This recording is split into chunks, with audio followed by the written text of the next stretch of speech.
Hello students, तो आप सभी का स्वागत है स्टडी विद आकाश के यूट्यूब चैनल पे। आज हम बात करने वाले हैं क्लास 12 का हिस्ट्री। ये जो है मॉडल सेट 4 है, ठीक है। तो मैंने मॉडल सेट 2, 3, 4, 5, ठीक है, 5 सेट है, देन पाँचों का मैं करवा दूंगा। तो ये सेट 4 है, सेट 1 मैंने अपलोड कर दिया है, तो आप नहीं देखा है तो जाके देख लेना। और जो भी स्टूडेंट्स इस वीडियो या इस चैनल पर नए, चैनल को सब्सक्राइब कर देना, ठीक है। तो चलिए क्या क्या क्वेश्चन आवा हम देखते हैं बिना किसी देर के। तो आपका पहला क्वेश्चन है, हड़प्पा वासी किस वस्तु के उत्पादन में सर्वप्रथम थे, यानी कि जो है सबसे अच्छा यानी बेहतर सर्वश्रेष्ठ, तो वह कपास के उत्पादन में थे। नेक्स्ट है, कार्बन डेटिंग के आधार पर विकसित हड़प्पा काल कब से कब तक माना जाता है। तो कार्बन डेटिंग के आधार पर पूछा गया है, ठीक है, नॉर्मली नहीं पूछा गया है। नॉर्मली होता है आपका 2500 से 1750, लेकिन यहाँ पे कार्बन डेटिंग के आधार पर बोला गया 2600 से 1900 ईसा पूर्व, ठीक है। नेक्स्ट है, सिंधु सभ्यता में गुजरात में एक बंदरगाह था, उसका नाम क्या था, वही क्वेश्चन है। तो उसका नाम था लोथल, ठीक है। नेक्स्ट देखते हैं हम, मोहनजोदड़ो कहाँ स्थित है। तो मोहनजोदड़ो जो है वह पाकिस्तान में स्थित है, जो कि ऑप्शन नंबर सी सही होगा। नेक्स्ट है, सिंधु सभ्यता के घर किससे बनाए जाते थे। तो सिंधु जो सभ्यता थी उसमें जो घर बनाए जाते थे वह बनाए जाते थे ईंट से, जो कि ऑप्शन नंबर ए में दिया गया है, ईंट से बनाया जाता था। नेक्स्ट देखते हैं हम, सुमेर से प्राप्त अभिलेख के अनुसार नाविकों का देश किसे कहा गया है। तो नाविकों का देश जो है मेलुहा को कहा गया है, ठीक है। और मेलुहा का कंपेयर किया गया है आपका इससे, क्या नाम है, हड़प्पा सभ्यता से, ठीक है। नेक्स्ट देखते हैं हम, हड़प्पा सभ्यता की सबसे विशिष्ट पुरावस्तु क्या है। विशेषता है कि यदि वह चीज़ दिख जाए तो वह जो है हड़प्पा सभ्यता से पहचान ली। तो वहाँ का जो मुहर मुहर एक ऐसा वस्तु था कि वह देख के बताया जा सकता था कि वह हड़प्पा सभ्यता का है, ठीक है। नेक्स्ट देखते हैं हम, शक संवत का आरंभ किसने किया। तो शक संवत का आरंभ हुआ था 78, अरे दादा 78 ईस्वी में हुआ था, कनिष्क ने किया था। नेक्स्ट देखते हैं, निम्नलिखित में से भूमि अनुदान की प्रथा किसने आरंभ किया। तो भूमि जो दान में दिया जाता था उसको हम सातवाहनों ने आरंभ किया था, ठीक है। नेक्स्ट है, अरबों ने सिंध पर विजय कब प्राप्त किया था। तो अरबों ने सिंध पर जो विजय प्राप्त किया था 712 ईस्वी को, ठीक है। नेक्स्ट है, वैन सांग किसके दरबार में भारत आया था। तो वैन सांग जो भारत आया था वह हर्षवर्धन के दरबार में भारत आया था। नेक्स्ट है, चंद्रगुप्त द्वितीय की पुत्री प्रभावती का विवाह किस वंश के राजा के साथ हुआ था, ठीक है। तो प्रभावती गुप्त जो थी उनका जो विवाह हुआ था वह वाकटक के राजा से हुआ था, ठीक है। नेक्स्ट देखते हैं, प्राचीन काल में सुदर्शन झील किस राज्य में था। तो प्राचीन काल में सुदर्शन झील तो था, वह था आपका गुजरात में। नेक्स्ट है, महिष्मती किस महाजनपद की राजधानी थी। तो महिष्मती जो थी वह अवंती की राजधानी थी। नेक्स्ट देखते हैं, धम्म का सिद्धांत किस शासक के द्वारा किया गया था। यानी धम्म का सिद्धांत यानी धम्म का प्रचार जो था वह अशोक ने शुरू किया था। नेक्स्ट है, 5वीं शताब्दी में निर्मित देवगढ़ का मंदिर में किसकी मूर्ति थी। तो वह विष्णु, जो कि ऑप्शन नंबर बी में दिया गया है। नेक्स्ट है, थेरवाद किस धर्म से संबंधित थे।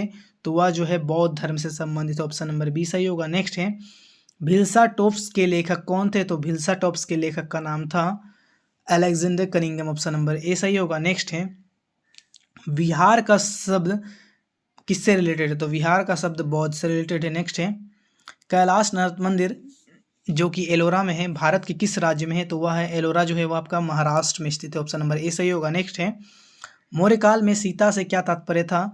तो उसको हम बोलते थे उसर भूमि। उसर भूमि का होता है कि सबसे अच्छा वाला भूमि, ठीक है। नेक्स्ट है, सूफी आंदोलन मूलतः कहाँ से प्रारंभ हुआ था। तो सूफी आंदोलन जो प्रारंभ हुआ था वह हुआ था पर्सिया, या फिर आप बोल सकते हैं फारसी, ठीक है। नेक्स्ट देखते हैं हम, शंकराचार्य का मत निम्न में से कौन सा है। तो उनका जो मत है वह है अद्वैतवाद, जो कि ऑप्शन नंबर बी सही होगा। नेक्स्ट है, किस सूफी संत ने कहा था दिल्ली अभी दूर है।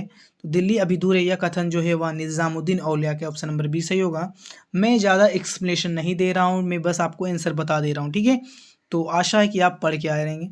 पाहन पूजे हरि मिले किसका काव्य पंक्ति है। तो यह है कबीर का, ऑप्शन नंबर ए सही होगा। नेक्स्ट है, निम्न में से महाराष्ट्र के संत कौन थे। तो महाराष्ट्र के संत option number A Tukaram, Ramdas, Dnyaneshwar. तो इनमें से सभी ये सभी जो है महाराष्ट्र के संत है, ठीक है। नेक्स्ट है, भक्ति आंदोलन को दक्षिण भारत से उत्तर भारत में लाने वाले संत कौन थे। तो उनका नाम था रामानंद, ठीक है, ऑप्शन नंबर डी सही होगा। नेक्स्ट है, कृष्णदेव राय के दरबार में तेनाली रामन किस पद पर थे। तो तेनाली रामन जो थे वह कवि थे, ऑप्शन नंबर बी सही होगा। नेक्स्ट है, अमरम का अर्थ क्या होता है। तो अमरम का अर्थ होता है एक पदवी, ठीक है। नेक्स्ट है, इनमें से किसे आंध्र भोज कहा जाता है? तो आपका आंध्र भोज जो कहते हैं कृष्णदेव राय को कहते हैं। नेक्स्ट है विजयनगर किस नदी के तट पर स्थित है? तो विजयनगर जो है वह तुंगभद्रा नदी के तट पर स्थित है। ठीक है। नेक्स्ट है विजयनगर के महान साम्राज्य के अवशेष कहाँ पाए जाते हैं? तो विजयनगर का जो महान साम्राज्य है उसका अवशेष जो है वह हम्पी में पाया जाता है। ऑप्शन नंबर सी में सही होगा। नेक्स्ट है विजयनगर राज्य का प्रथम राजवंश कौन सा था? तो पहला जो राजवंश हुआ उसको हम संगम वंश बोलते हैं। नेक्स्ट है तंबाकू का सेवन सर्वप्रथम किस मुगल सम्राट ने किया? तो तंबाकू का सर्वप्रथम जो सेवन किया था वह अकबर ने और जो प्रतिबंध लगाया था वह जहांगीर ने। नेक्स्ट है सैनिकों द्वारा लूटा गया युद्ध की संपत्ति का 1/5 भाग राज्य को जो प्राप्त होता है उससे किस नाम से जाना जाता है? तो उसको हम खिराज बोलते हैं। ठीक है, जो कि ऑप्शन नंबर डी सही होगा। नेक्स्ट है विभिन्न विद्याओं के विशेषज्ञ नवरत्न किनके दरबार में थे? तो वह थे अकबर के दरबार में। दीन ए इलाही संबंधित थे, तो दीन ए इलाही भी संबंधित है अकबर से। ठीक है। नेक्स्ट है मुगल चित्रकला किसके समय चरमोत्कर्ष पर था? तो वह था जहांगीर के समय में। ऑप्शन नंबर सी सही होगा। नेक्स्ट है फतेहपुर सीकरी को राजधानी किसने बनाया? ठीक है, तो वह हो जाएगा अकबर ने बनाया था। नेक्स्ट है शेख मोइनुद्दीन चिश्ती की दरगाह कहाँ स्थित है? वह अजमेर में स्थित है। ठीक है, तो स्टूडेंट्स मैंने आपको जो है 1 से लेकर 40 तक का पूरा मोस्ट इंपॉर्टेंट MCQ करवा दिया है। यदि आपको लगा कि मैंने किसी क्वेश्चन का गलत आंसर बताया तो आप कमेंट कर सकते हैं। ठीक है, और अपने जो है 5 दोस्त को शेयर कर देना इस वीडियो को, और जो भी स्टूडेंट्स नए चैनल को सब्सक्राइब कर देना। मिलते हैं नेक्स्ट वीडियो पे।